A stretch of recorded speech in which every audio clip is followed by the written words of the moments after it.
Hello and welcome to a special interview of the News Minute. I'm sure you've heard terms like wealth redistribution, inheritance tax being used in election campaign. These are seemingly complex economic terms. You've heard the Prime Minister and his cabinet even tell the electorate that if the Congress comes to power, then they'll use these economic tools to snatch away their wealth. But how true is this? But more importantly, what do these terms mean? My guest today is not just best equipped to explain these terms to us, but also to set the context. I'm being joined by Professor R Ramakurar, who teaches at the TIS and also is an economist. Thank you so much for joining us. But before I go across to him, as I keep asking you, a quick appeal from all of us. We have reporters who are bringing you voices from the ground, along with, of course, analysis and breaking news stories. Please make sure that you go and check out our joint election coverage between the News Minute and News Laundry. See what topic interests you and contribute accordingly. Because this way, you can support independent journalism and keep us going. I want to start by asking you what the Prime Minister and Finance Minister Nirmala Sitharaman have been telling the people. Is it true that if inheritance tax and wealth tax is ever implemented by anybody, then middle class poor people will have to suffer and large parts of their wealth will be taken away by the government?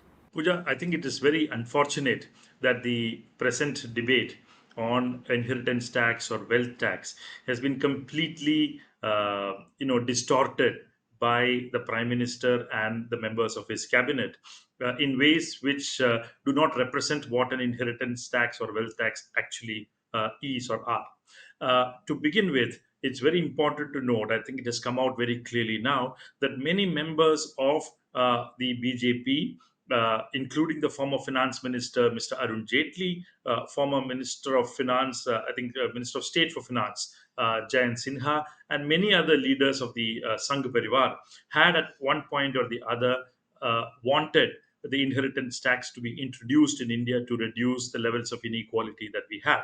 It is also true that members of the UPA, including the finance minister, Mr. Chidambaram of that time, had at one point of time requested the planning commission to examine this proposal in some detail. So that there are instances in the recent past where members of both sides of the political establishment have thought about this idea in reasonable ways. I think they've asked economists or Niti Aayog or the Planning Commission at some point of time to examine this proposal and so on. So that means they've thought about it, and it's not something that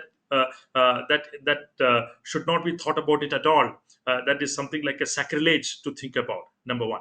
Number two, it is most important to note that nowhere in the world is inheritance tax or wealth tax charged on everybody in the population or even the middle class in the population. It is always a very small stratum at the top, sometimes the top 1%, or sometimes the top 10% max. That has never happened earlier, but only the top stratum of the society is essentially covered by inheritance tax or wealth tax. That is because inheritance tax is essentially charged on high value inheritances. Low value inheritances are completely exempted from the charging of an inheritance tax. Let us think about it in the Indian context. How can a middle class family be affected by an inheritance tax if inheritance tax is charged only for those inheritances above 10 crore rupees? Very few families, even in the middle class, will be even touched by that kind of a proposal because the average wealth holding in the top 1% in class in India is close to 4 crore rupees or 5 crore rupees. That is all.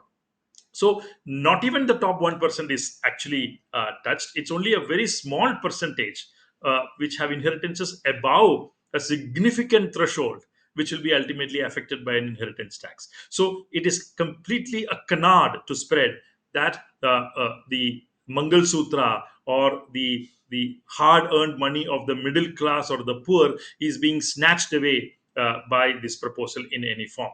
The third important point is that there is a complete distortion being made in this sense also, that the money collected through inheritance tax is seen as a redistribution, which it is actually, but the Prime Minister has been arguing that it is going to be redistributed among a particular section of our society, which is religiously identified. he has given enough indications, and he has even named the community in one form or the other. He has said that those who are khuspetiyas, or those who have more children, and at some point he even said Musalmans. So it is very clear who he is referring to, and his attack on the UPA or the Congress or the India Alliance is essentially on the lines that these people are going to take the money of Hindus and giving it to Muslims, which is completely wrong, which is completely completely bizarre an argument to make, because nowhere, in fact, the Congress party has been making great efforts to say that we don't even mention the word redistribution in our manifesto. I think they should have. That's my criticism of that manifesto. They should have boldly come ahead and made that argument. And what the problem now is that the Congress party is on a back foot. It has basically said nothing about redistribution in their manifesto, yet it is getting a lot of brickbats on that matter. And now comes the inheritance tax issue, which is a suggestion by Sam Pitroda, who lives outside India. And now they are one more step behind in sort of addressing this question. They are not boldly saying that what's wrong, let's talk about it, but they are essentially saying that no, we will not have inheritance tax in India. So essentially everybody has fallen into that trap, and the prime minister has killed that proposal, the Congress party has killed that proposal, and I think we are in a very unfortunate situation whereby a reasonable discussion on the inheritance tax has been completely sabotaged by the political class. So, what you're saying is that this could have been, in fact, a tool to address the economic inequality, and the middle class and the poor could have actually benefited if these taxes were implemented? Look, across the world, the reason why an inheritance tax or a wealth tax is introduced is one, to redistribute wealth in the society. If you look at Western societies, they would argue that about 40% to 60% of the total private wealth in those countries is inherited from their parents. So, as a result, they think that the absence of an inheritance tax or the absence of a wealth tax, essentially what it does is it denies a very important equality of opportunity to all. Some people have a head start over others, which the others do not have. So essentially, if you look at the example that I mentioned elsewhere, if you actually compare the example of the project called Vantara in India, which is essentially an Ambani family venture. Once Mukesh Ambani passes away, the Vantara project is completely going to be the son's, right? And he's not going to pay any money to inherit that property in any form. It has got 3,000 acres, hundreds of animals, 2,000 employees or more, and none of that will be charged any inheritance tax in India. We are used to something like, as I say sometimes, Bab Kamal.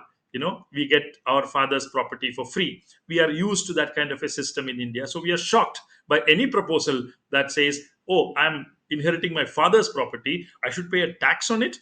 It's a that's how it's met with a kind of a shock in India. Whereas in Western capitalist world, it's very normal. If you look at UK, I gave the example of the Blencathra Peak, which was put out for sale by the Earl of Lonsdale, which was he was trying to sell it for close to 1.75 million British pounds, and he was doing that because his father had passed away, and he had to pay an inheritance tax to the British government of close to 9 million British pounds. And that 9 million British pounds had to be found. Otherwise, he would not be able to inherit the estate of his father. So that was the reason why he put out a Turner painting for sale to the Tate Gallery. He sold a farm for about 2 million pounds, and he also sold this mountain for 2 million pounds.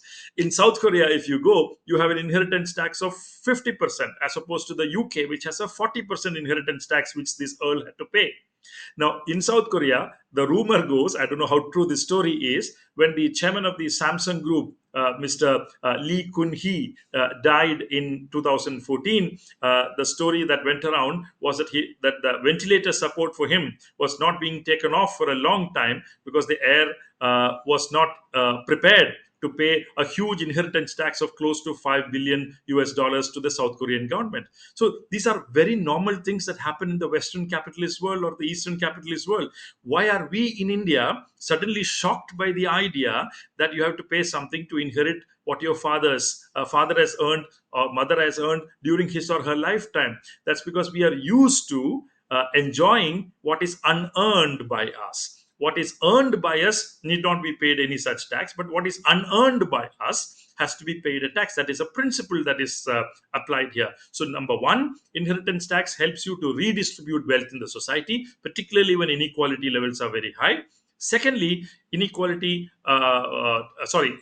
taxes allow you to address certain problems in the society, such as the absence of equality of opportunity, the sort of the idea that only what you earned in your lifetime must be available to you without paying a tax like this. In fact, the whole idea is the job of a father is to educate the children, bring them up, maybe help them in multiple ways. But what the father earned as wealth during his lifetime, that right that he has over that property, that absolute right he has over that private property, ends by the time the father dies. After the death, there is no surety in any Western capitalist world that that property goes to the son or daughter for free. One has to pay for what you do not earn. That is a principle that is applied in those countries. That is why the earl had to pay such a huge tax. That's why Samsung's children had to pay such huge tax. That's the normal way. But in India, we meet it with a shock, because sometimes the problem is that we are used to a system whereby we inherit it for free, and we are suddenly shocked by the idea that we have to pay for it. And mind it, I want to highlight this once again, that only the real top cream would pay this tax. The middle class won't pay, the poor won't pay. Nobody's Mangal Sutra is being lost. In fact, many Mangal Sutras were lost after demonetization, but no Mangal Sutra will be lost by inheritance tax. That's for sure. Now, can we look at a couple of countries where these taxes are implemented, maybe France or some other country, and see how it can bring down inequality? Let's just compare and then maybe take a look. In fact, Thomas Piketty, in his work on inequality, says there are two big financial innovations in the 20th century. He says the first big financial innovation in the 20th century is the progressive income tax. And the second biggest financial innovation is a progressive inheritance tax or an estate tax. It's a very interesting point that he makes, because if you look at France, which was one of the first countries to adopt such a measure, it did so after the French Revolution. Before the French Revolution, the idea in France was that the son will succeed the father, and it is something that was seen as sacred in some sense. But the coming in of modernity, the coming in of the ideas of the French Revolution, etc., essentially changed this kind of a tradition completely. And it was argued that we need something like an estate or inheritance tax in France also. At that point in France, there were debates. It was argued that France was an equal country. France had land redistribution after the French Revolution. It had equality before law. It had property rights. It had free contracts. So why do we need estate tax or inheritance tax? That was the idea, that was a criticism raised at that point of time. Yet, by consensus, the inheritance tax and the wealth tax were implemented in French society. What difference did it make? You compare, Piketty himself compares France and Germany. He says Germany had an inheritance tax of close to 15 or 20% only, while France had an inheritance tax of close to 40%. As a result, German inequality levels remain much higher than French inequality levels for an extended period of time, and that is probably true even today. So, inheritance taxes or wealth taxes enormously help in reducing inequality levels in the society, particularly in today's times when inequality levels are soaring. The top 1% and their share in the national wealth is increasing significantly. We need something like inheritance tax or wealth tax. That is true for most countries of the world, as I said earlier. Look at, for example, Japan. Japan has a 55% top inheritance tax rate. It's a graded tax, so I'm talking about the top rate. If you look at Japan, it's 55%. If you look at South Korea, it is 50%. If you look at France, it is 45%. United Kingdom 40%, Spain 34%, Ireland 33%, Belgium 30%, Germany 30%, Chile 25%. These are the top inheritance tax rates that are prevalent in the advanced capitalist world. We want to be a capitalist country. That's what a lot of people say. Nirmala Sitharaman was saying that we want to be a unique capitalist model. We want to be a capitalist model, but you will not have the progressive taxation system that most capitalist countries have. That's like wanting to have the cake and eat it too. It doesn't usually happen at all. You can't do both together. So, if you want to be an advanced capitalist country, you want to look like one, you want to become a high income developed country by 2047, you better start thinking about these ideas.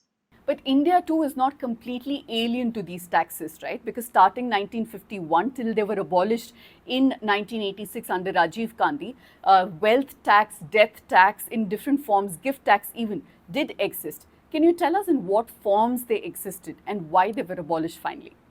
Look, from about 1951, India had different types of taxes in this regard. It had an inheritance tax, it had a wealth tax, it had a gift tax, and so on. But remember, this was the time when India was a poor country. Inequality levels were high in certain respects because if you look at rural areas, there was no land reform to speak about in the rural areas. So land inequalities were high.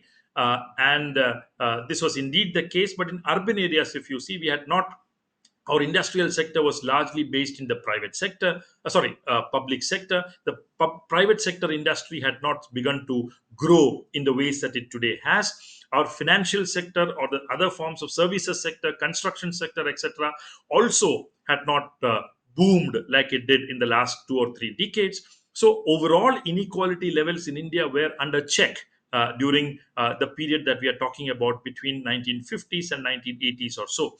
So there was economic growth, there was some amount of industrial growth, and so on, but this was not adequate enough to generate the kind of inequalities that we have in the period after liberalization in 1991.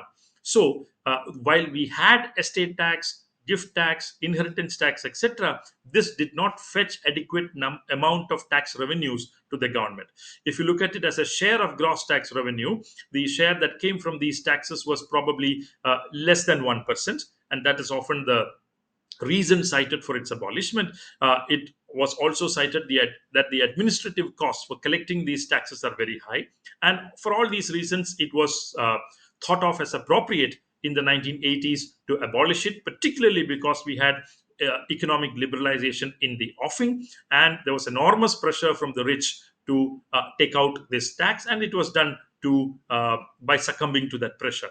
But that is not the situation today. If you look at it today, inequality levels in India are very high. If you look at the recent study by Lucas Chancel, Nalin Bharti, Thomas Piketty, and Anmol Sumanchi, which was published in 2024, it essentially tells you that the income share of the bottom 50% was about 23% in the national income in the early 1980s, but today it has shrunk from 23% to just 15%. Right? Similarly, the middle class has also suffered.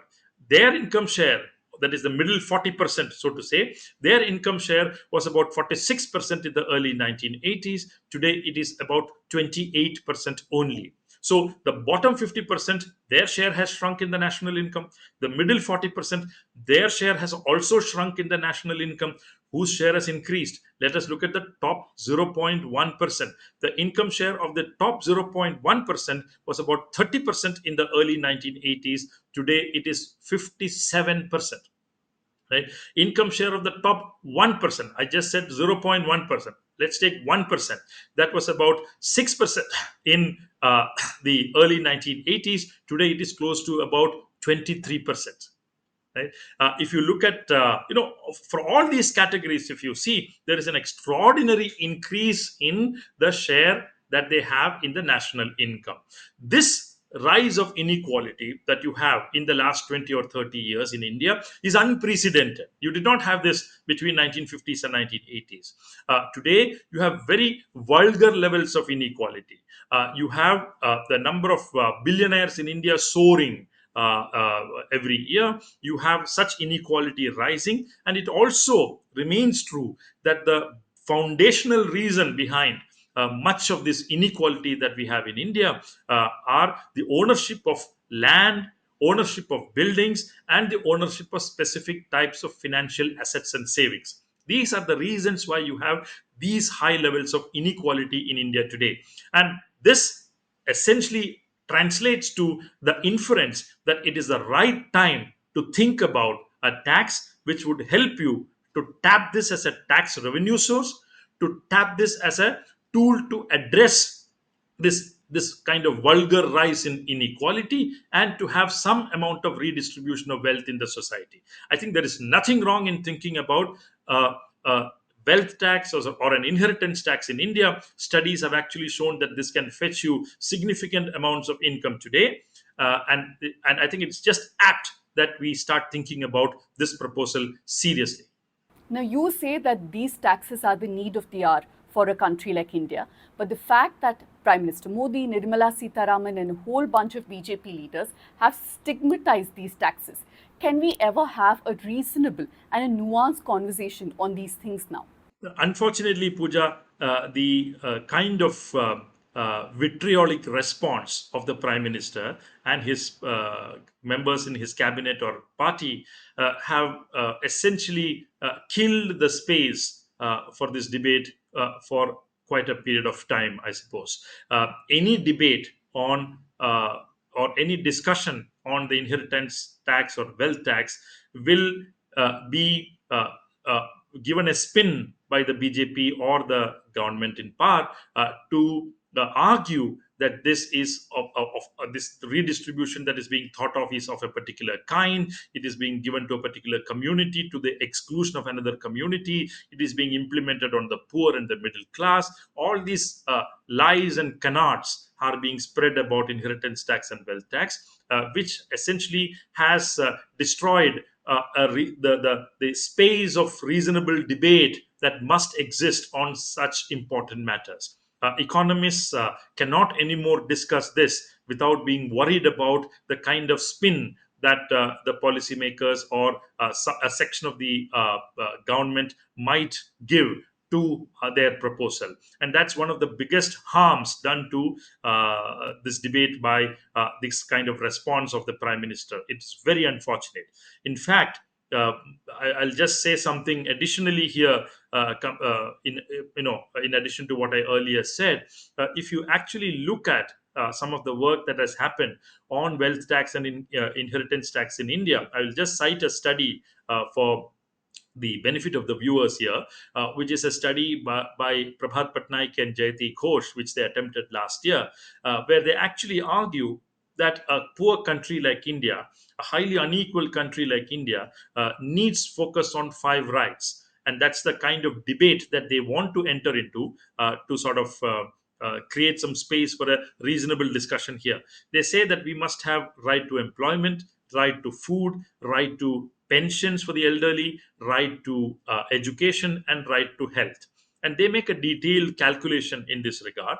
And they actually argue that the additional expenditure that would be required to give 100 days of employment to all the needy in the rural and urban areas, to give 10 kg per person of food grains to everybody in India, to provide additional 2% allocation of the GDP in education, an additional 2% allocation of the GDP in health, and to provide all the elderly, about 13 crore elderly in India, with rupees 3,000 per month pension. If you consider all this as a package which would form a comprehensive social security net for the poor, the amount additionally that would be required for the exchequer would be close to 17 lakh crore rupees. Now, if you, but this is not just this is not to be seen in a one-sided form, because the government is incurring this kind of expenditure. You can actually assume certain multiplier effects and assume that there will be a certain economic growth that will follow from this, and a certain tax revenue that would accrue back to the government in the form of higher tax revenues, and that would be close to 5 lakh crore rupees. So you can deduct this 17 lakh crore rupees, you can deduct 5 lakh crore rupees from the 17 lakh crore rupees, and the additional expenditure required would be close to 12 lakh crore rupees. Now, how do we generate these 12 lakh crore rupees is the question that they next go into. They actually argue that the total private net worth of private individuals in India, this was the figure in 2018, this total private net worth was about 570 lakh crore rupees. Just imagine, 570 lakh crore rupees, right? Out of that, what was the share of the top 1% of the private individuals? We are not talking about the middle class. We are not talking about the poor. Just the top 1%, their share was 58%. 58% of this 570 lakh crore rupees is only 330 lakh crore rupees. Now, this is the total private net wealth that you have. Now, can we charge a 2% wealth tax on this amount? If you charge a 2% wealth tax, which will be paid annually on this wealth every year, you get close to 6.6 lakh crore rupees from this top 1%. Remember, you charge this wealth tax of 2% only on the top 1%, right? You get about 6.6 lakh crore rupees back. You also tax about 33% inheritance tax. A 33% inheritance tax, again on the top 1%, will fetch you close to 5.5 lakh crore rupees, according to their calculations. So essentially, you get about 12 lakh crore rupees if you have a 2% wealth tax and a 33% inheritance tax on just the top 1% of private individuals in India, which can finance completely a comprehensive social security net for the India's poor, which covers employment, food, education, health, and pensions. This is how a welfare state must essentially perform. Thomas Piketty calls it a social state in his work, which is different for him from welfare state. But however you look at it, whether a social state or a welfare state, what comes out very clearly that if you tap, as your per capita incomes grow, as your income inequalities are growing, governments will need to take measures to tap that higher wealth or income that the rich and the super rich get. You can actually tap that source using wealth tax and inheritance tax. That's what economies across the world have done in the past and are continuing to do now. And this way, you can actually create redistribution of wealth. Number one, you can generate enough tax revenues to take care of your social security expenses, and you can also create certain equality of opportunity in the society, whereby those with what I call earlier as Bap Kamal do not have an unfair head start over those who do not have the luxury of that Bap Kamal. I think it's just appropriate, again, I must say, that we must have a wealth tax and inheritance tax in India. And what the Prime Minister and the Finance Minister have done is an unpardonable error. They have killed the debate by distorting it completely to suit their narrow political means. I can just say it's very unfortunate.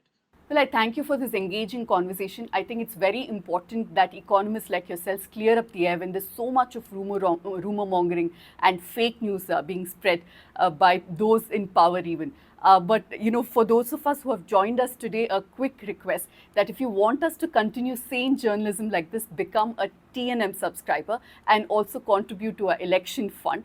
And, so that we can bring more voices like Professor Ramakumar and also bring you voices from the ground. Thank you for watching. This election season, your right to choose puts you at the heart of it again. We'd like to be your eyes and ears. Choose the journalism and media that serves democracy and you. Simply log on to newslaundry.com/2024 election fund and choose an amount of your choice for the reports of your choice.